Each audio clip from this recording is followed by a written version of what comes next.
perkenalkan dari kelompok Infinity Range akan memperkenalkan software beras kepada anak-anak SMA.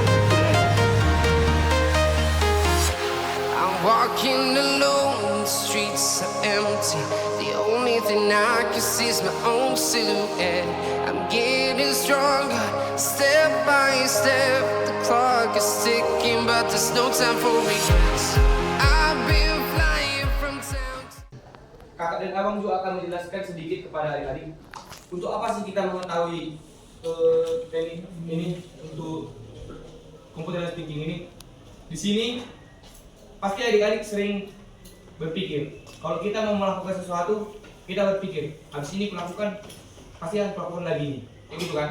Kayak habis aku belajar, aku nanti tidur, habis aku bangun tidur aku belajar lagi, ada gitu kan. Nah itu sebenarnya sudah termasuk dari computational thinking yang adik-adik lakukan, tapi kalian tidak sadar. Nah di sini akan beberapa dari yang akan menjelaskan itu apa itu abstrak. Yang pertama itu apa? Dekomposisi. Yang kedua itu abstraksi. Yang ketiga rekognisi. Dan yang keempat yaitu algoritma. Jadi silakan dijelaskan untuk teman-teman. Ya. Baik, abang akan lanjutkan ya. Sebelum ke sini, dasarnya itu dulu kita pahami dulu ya. Berpikir, semuanya pasti pernah berpikir kan?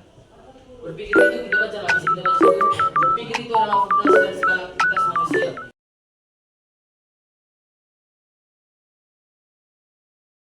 Jadi di sini deh ada satu soal judulnya mengisi kotak. Kita bacalah soalnya ya. Ana diberi tugas untuk memasukkan 5 bola besar, 2 bola sedang, dan 5 bola kecil ke dalam kotak. Kotak yang tersedia hanya 3 kotak besar, 5 kotak sedang, dan 3 kotak kecil. Bola itu nggak bisa masuk ke dalam kotak yang ukurannya lebih kecil dibanding ukuran bola tersebut. Juga sebuah kotak hanya dapat berisi 1 buah bola. Jadi pertanyaannya itu berapa banyak sih bola yang dapat kita masukkan ke dalam kotak supaya kotak itu semua terisi bola? Ada yang bisa jawab? Masih dulu dokter muka teman orang yang berpikir. Iya, Berpikir dulu. Ini langsung dapat. Mencong nggak? Ini nih langsung dapat ini. Yang bisa jawab nanti dapat reward dari kakaknya ya. Nanti dikasih hadiah. Hadiah Natal. Ada yang bisa jawab? Jadi bisa jawab. Tunggu kita hitung dulu. Turun dulu semua tangannya. Apa nanti yang duluan Iya. tangannya naik itu yang dia apa ya? Yang jawab. Kita yang kakak-kakak ya. 1, 2, 3. Siapa tadi kak? Yang Ini dulu. Yang tumbler merah. Tumbler merah. Oh iya. Coba dulu. Bisa kan kayak gini deh. Kalau Perkenalkan. mau pertanyaan, berdiri, perkenalkan nama, apa keluarga asuh, terus asal, nah itu aja. Kalau ada yang keluarga sendiri ya. Para kakak, nama saya Tristan Henry Nurul. Keluarga saya Torso, ya segarisnya Bang Kevin Damani. Terus Kevin Dewan, Terus baru asal usul saya terus dari Daniel ada bang ya, terus ada bang bukan? asal usul saya dari Pak. Jadi Batam. kapan ini terus putus. Boleh dijelaskan? Jadi seperti yang dikasih dari cerita tadi itu kan sebuah bola yang dapat dimasukkan ke dalam kotak dengan ukuran yang sama atau lebih besar. Kita mulai daripada yang kecil. Jadi yang kecil itu ada 5 bola dan kotak itu sendiri itu ada 3. Jadi 3 bola kecil masuk ke kotak yang kecil. Lalu masuk yang tersisa 2 bola yang kecil. Lalu masuk ke yang sedang. Yang 2 dari bola sedang ini masuk ke dalam kotak yang sedang. Lalu sisa 2 yang kecil tadi dimasukkan ke dalam sisa kotak yang sedang tadi kan. Jadi sekarang ada 7 bola yang sudah masuk ke dalam kotak. Lalu sisanya itu adalah bola-bola yang berukuran besar masuk ke dalam kotak yang besar.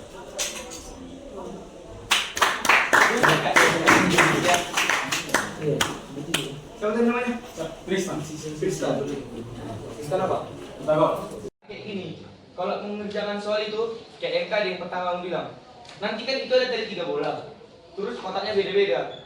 Nah, kalau kita berpikir di situasi yang genting kayak gitu tadi, nah bisa aja kita masukkan nanti bola besar jadinya ke kotak yang kecil. Karena kita tadi kayak tadi, alurnya tidak jelas, algoritmanya nggak dapat. Tapi dengan penjelasan dari Kak Melani tadi, lebih jelas. Sebenarnya tadi betul juga yang gitu. Tapi kalau mulai dari bawah kan, dari kecil kan. Kalau kita mulai dari yang kecil, bisa nanti yang besar jadi masuk yang kecil kayak gitu. Jadi di sini bola yang besar masuk abang. Karena nanti kan jadi penuh kan yang di bawah kan dulu kan. Nah itu tadi maksudnya. Yang dijelaskan Kak Melani tadi, bola yang tadi dia besar, jadi dia tetap dimasukkan ke tempat yang besar. Nah, di situ nanti yang tadi bola yang juga ini, tempat yang besar.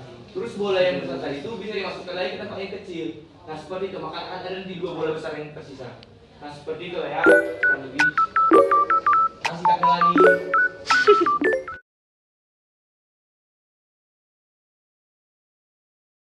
Bobby seberang-berang memutuskan untuk berpergian dari Harper ke Mars. Pada peta, lingkaran adalah sebuah kota dan sebuah garis adalah sebuah ruas jalan tol 2 arah yang menghubungkan kedua kota. Huruf menunjukkan nama kota, angka menunjukkan biaya yang harus dibayar saat masuk jalan tol, tapi tetap harus membayar penuh jalan yang dimasukinya. Misalnya untuk berpergian dari kota B ke C dapat dipilih sebagai jalan membayar 24 yaitu dari 18 sampai 6. Tantangannya berapa biaya paling murah dari Hamper ke Mars? Ketika sebuah bilang murah. Di sini siapa yang bisa? Saya bersilakan. Tapi kan kita membaca dari tantangan berapa biaya paling murah dari Hamper ke Mars. Jadi harganya itu ada ditulis di itu ya, di tiap jalan itu. Iya, dari jalan A. Jadi ini Banyak dari jalan A ke B nilainya 11. Dari B ke C nilainya 6. mungkin Kak biar nggak bingung orang ini, kita ganti aja yang harga itu jadi jarak. Jadi mana jarak terpendek dari Hamper ke Mars itu aja. Biar jangan bingung orang itu harga gitu. Membayar kan. Jadi mana lah jarak terpendek? Di Zoom. Oh, di Zoom. Bisa kah? Contohnya kan dari C ke B tadi kan dia cuma ada 6. Kan dia pertanyaannya berapa biaya paling murah dari Hamper ke Mars. Jadi tinggal 7 aja langsung cara cepatnya. Dari Hamper ke Mars. Dari G ke E. Ya, hanya 9 dari G ke E. Itu yang di kosong di laptop itu tahu. Enggak. Jadi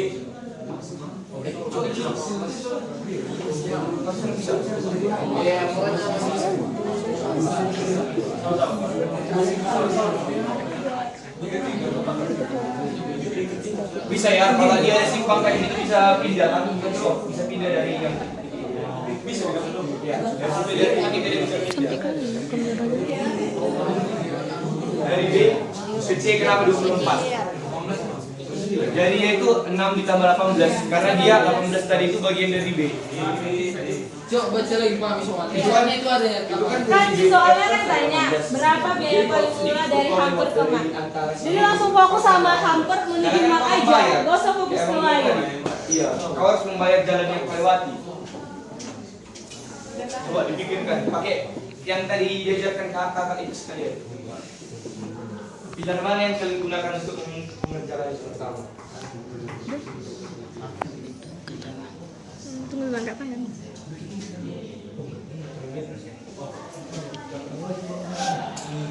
No. Udah? Belum pikir, udah ada yang kamu jawabannya? Tunggu ya, kita kira satu ya. Sudah? Biar tahu siapa duluan. Oke. 1, 2, Dua. 1, Nanti yang angkat tangan ya. 1, 2, 3. Ya. Jadi gitu nggak pernah. Ini dulu. Salah-salah ada 3 bagus ya. Nanti ya. Kalau salah apa? Beresin kedengeran dia mencoba. Ada nggak video apa? Ada yang video? Duduk. Kamu udah lupa Maradona studio. Ini? Atau orang lupa bagi semua video studio. Cuk, tuh biasanya kelas sama Maradona. P. 13 itu pokoknya udah pasti yang lawan. Oke, coba dengarkan teman-teman ya menjawabnya. Izin memperkenalkan diri, perkenalkan nama saya Michael Bergi Tamunan dari kelas 1 terus saya Kormet.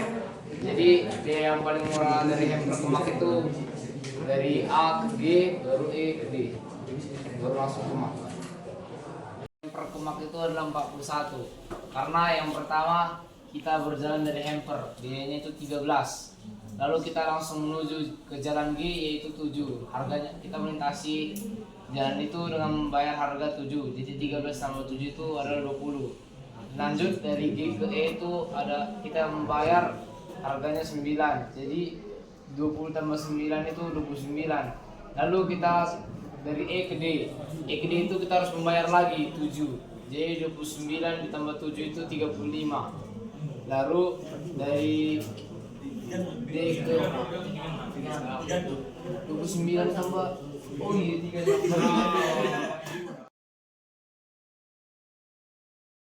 Nah, di hamper ini tadi, dari hamper ke A itu sudah 13. Itu kita nggak bisa milih, karena itu cuma satu jalan. Kalau kayak kalian dibilang, kerjakan tugas ini, kita nggak bisa milih. Kita kerjakan apa enggak tugas ini, ya harus kita kerjakan ya kan. Kalau dikasih begitu, nah ini rempengmu, nggak mungkin kau kerjakan kan. Nggak ada nilaimu nanti. Kayak gitulah. Kalau kau nggak pergi dari hamper ke A, kau nggak bisa sampai ke Ma. Kayak gitu contohnya teman-teman. Nah, udah sampai kalian ke A. Nah, itu ada empat jalur. Mana di situ yang paling murah? Sebagian besar orang langsung menengok 7 kan? Karena itu yang paling dekat ditengok mata. Padahal ada yang lebih murah, yaitu yang ke C. Dari A ke C itu 6. Karena apa? Dari jalan A itu sampai sana itu kan nggak nampak dia dari jalan tol itu berapa nilainya. Berarti nggak ada dong nilainya. Tapi dari simpang yang sebelum B ini pasti nampak itu dari simpang kan? Sampai ke situ dia 6. Nah, itulah harga dari jalan tol itu. Nah, dari situ 16, dari situ dari 6 ditambah 13 saya udah 19. Nah, di C ini banyak simpang yang kita tengok. Tapi kita cuma butuh simpang untuk ke mak tadi. Maka kita ambil simpang di simpang yang untuk ke D. Kenapa kita nggak ngambil simpang yang dari 23 Bang? Kita kan mencari yang murah. Ngapain kita masuknya ke 23? Ya kan teman-teman? Maka tadi dia 19 ditambah 9, 28. Nah, kita sampai dari simpang ini kita ke D, 28 ditambah 7 itu 35. Nah, disinilah kita nanti dari D kita langsung ke mak. Karena itu cuma satu jalan ya teman-teman. Tadi abang bilang, kalau memang cuma satunya jalannya kita disuruh memilih lagi. Nah, untuk di sini kita juga menggunakan prinsip yang namanya perbandingan. Kalau kalian mempunyai tadi, kalau kalian mau mengerjakan sesuatu, harus kalian bandingkan mana yang susah dulu atau mana yang sulit dulu dikerjakan. Sesuai dengan konteksnya. Di sini kita pakai mana yang murah, yang paling murah itu yang kita ambil. Jadi ya teman-teman, maka Membacakan soalnya, dua bersaudara tinggal di sebuah padepokan di mana mereka berlatih untuk diam, tetapi masih bisa berkomunikasi. Mereka menemukan cara untuk berbicara satu sama lain dengan menggunakan 6 potong roti yang mereka terima saat makan siang. Setiap anak menyusun rotinya di atas meja dari 1 sampai 6 tumpukan. Mereka selalu menggunakan semua 6 potong roti. Susunan tumpukan mewakili kata yang ingin dikomunikasikannya. Misalnya kata halo mungkin dikomunikasikan dengan menyusun seperti yang ditunjukkan sebagai berikut. Contohnya gambar rotinya itu ya. Jadi soalnya itu berapa banyak kata yang dapat dipakai untuk berkomunikasi dengan sistem tersebut? Jawabannya itu nanti bilangan bulat. ada 6 buah roti ya teman-teman. Nah, tantangan itu berapa banyak kata yang bisa dipakai untuk berkomunikasi dengan sistem roti. Kami berikan waktu untuk memberikan soal ini. Ini soal hots ya dari Bang David ya. Jadi kategori di soal penegak itu ini kategori hots. Nah, di sini tadi kan kita ada mengerjakan case-case dari yang sulit, menengah sampai sedang. Nah, ini dari sulit, dari yang mudah, menengah sampai sulit. Nah, ini kita akan coba membahas dengan soal hots. Apakah Saya berikan 1 menit soalnya? Ini untuk mendapatkannya ini. Kan bentuknya soalnya itu kayak mana cara bisa membentuk kue tumpukan itu bisa membentuk sebuah kata. Nah, abang kasih dulunya. Kalian ambil sebuah example yang mungkin bisa menunjukkan itu kata. Kayak mana cara misalnya kalau ini yang kita dapatkan ini, nah, berarti tumpukannya 2 kali gitu. Kalau misalnya bentuk ini dia, berarti dia tumpukan baru. Misalnya kalau gambar lain dia misalnya, berarti dia membuat ke tumpukan roti selanjutnya. Kayak contohnya misalnya kan itu 1 tumpukan roti. Misalnya ada gambar dia, berarti dia membuat ke tumpukan baru. Misalnya ada angka, misalnya kan, atau sebuah objek lah, maka dia membuat tumpukan di atasnya, bukan untuk tumpukan baru. Nah, kayak gitu lah dulu. Udah apa sih sebenarnya itu?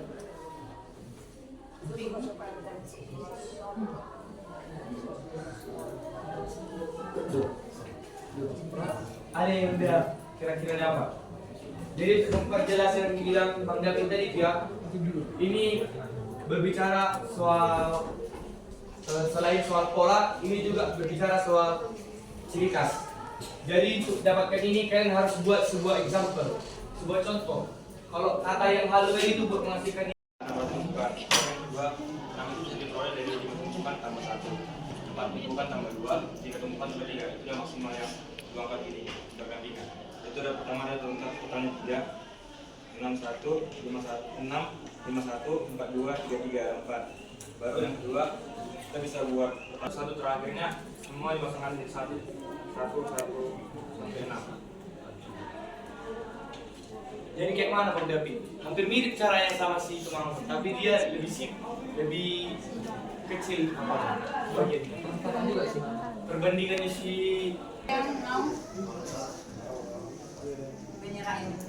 ada lagi yang bisa mencoba menjawab. Oke, langsung aku menjelaskan ya. Penyusunannya itu kayak pertama kita letakkan potongan rotinya itu kayak itu di atas meja, lalu kita lemparkan koin. Nah, itu kan nggak bisa kita tentukan nanti yang mana keluar. Nah, misalnya jika kita temukan gambar misalnya nanti jatuhnya, berarti kita membuat baris baru kayak inilah pas contohnya. Nah, itu kan tadi kan udah kita letakkan potongan roti pertama di atas meja. Nah, tadi kan yang dapat gambar. Nah, kalau gambar tadi sesuai ketentuan misalnya itu sesuai ketentuan kita yang paling bawah ini. Iya, paling bawah yang inilah. Nah, lalu jika muncul angka, ya, contohnya ini kan itu kan ada dua berarti kan potong rotinya. Berarti dia kan jadi gambar-gambar lah kan. Udah. Untuk ke baris ketiga ini, berarti kan kita lemparkan koin berarti kan dia muncul angka. Nah, kita buat tumpukan baru. Nah, kita lemparlah semua koin itu sampai semua potongannya tersusun. Maka contohnya dapat tadi contohnya ini kan kayak pusat. Maka karena dibilang tadi membutuhkan 5 kali, ada 2 kemungkinan hasilnya antara gambar dan angka. Maka langsung saja kita pangkatkan 2 pangkat 5 sama dengan 32 kemungkinan penyusunan roti. Maka jawabannya itu adalah si koin roti biasanya. Ada yang mau bertanya?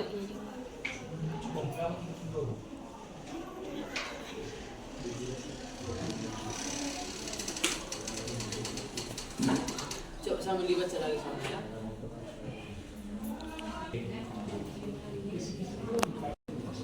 Nah, jadi dia teman-teman. Jadi untuk mengerjakan soal ini tadi atau enggak dia berbeda. Nah, gambar yang koin ini jadi satu karena nanti jadi sama bentukannya kan. Maka ada kemungkinan dia gambarin gambar. Kalian kan ada PowerPoint ya. Nanti misalnya kalau kau nanti dalam SMA misalnya ngambil jurusan IT gitu, nanti kita ada belajar matematika seperti itu. Jadi kayak gila kan, pembicaraan tinggi tadi kan ada 4. Yang kayak pertama kayak itu rata-rata tadi.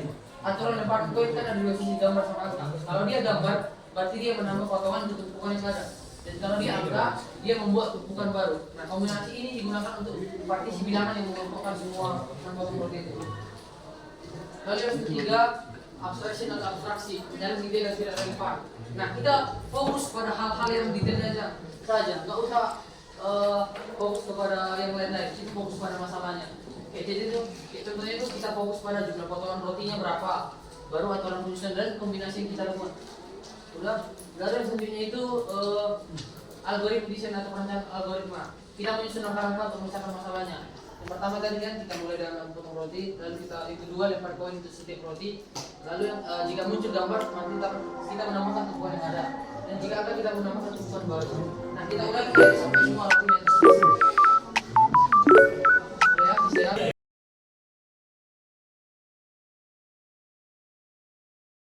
Beberapa waktu yang telah diberikan oleh guru pada kita semua dan berikan kesempatan kepada abang dan juga kakak-kakak untuk memberitahu kami tentang computational thinking. Itu menurut saya sangat berguna bagi kami karena kami dapat mengenal berbagai jenis computational thinking, baik itu dalam pola, contoh algoritma, abstraksi dan komposisi. Dan itu kami dapat tahu bagaimana cara kami menyelesaikan masalah dengan menggunakan tahapan yang ada untuk mendapat solusi dan bisa menyelesaikan masalah itu dengan lebih baik. Jadi pesan dari saya, terima kasih kepada kakak-kakak telah menyempatkan waktunya untuk mengajari kami untuk soal tinggi. Kami sangat terima kasih karena ada hari ini dapat ilmu yang sangat berguna. Sekian.